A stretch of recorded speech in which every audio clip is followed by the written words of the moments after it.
बुद्धि में भी कौन समाया हुआ होगा? साकार या निराकार? साकार को याद करना सहज या निराकार को याद करना सहज? साकार को याद करना सहज। इसीलिए शिव बाबा ने साक्षात्कार में जो चित्र बनवाए, शुरुआत में उनमें झाड़ का चित्र है। उसमें सबसे ऊपर देखो कौन बैठा हुआ है? नग्न अवस्था में बैठा हुआ है। माना देह की स्मृति नहीं है, देह की इंद्रियों की स्मृति भी नहीं है। इसलिए वो लिंग रूप में दिखाया जाता है मंदिर में। लिंग में इंद्रियां होती ही नहीं। हाथ, पांव, नाक, आंख, कान होते हैं? नहीं होते। इंद्रियों की स्मृति ही नहीं है।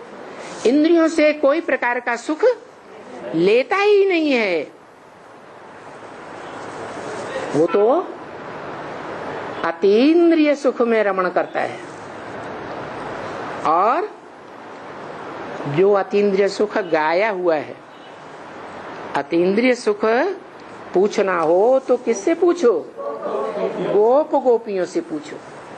सिर्फ गोप गोपियों से ही क्यों पूछो? औरों से क्यों नहीं पूछो? 33 करोड़ देवताओं से क्यों नहीं पूछो? 9 लाख जो चैतन्य सितारे हैं इस धरती के, उनसे क्यों नहीं पूछो?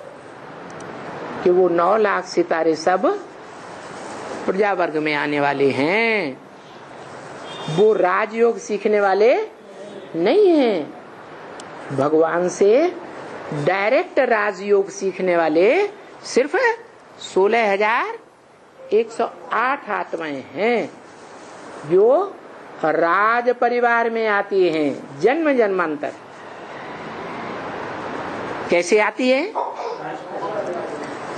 तरीका क्या है?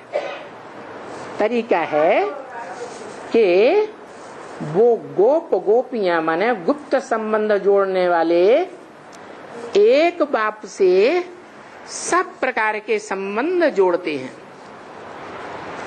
अनेकों से संबंध नहीं जोड़ते।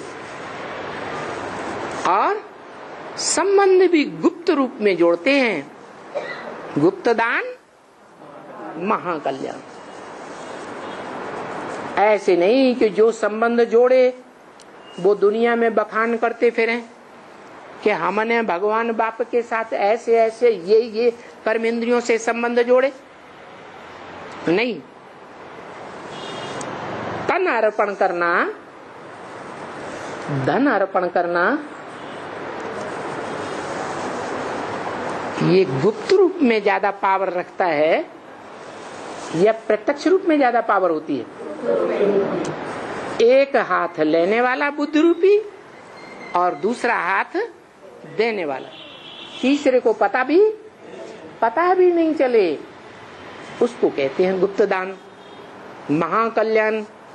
तो ऐसी आत्माएं 16,000 निकलती हैं जो राजयोग सीखती हैं, जिस योग में राज भरा हुआ है।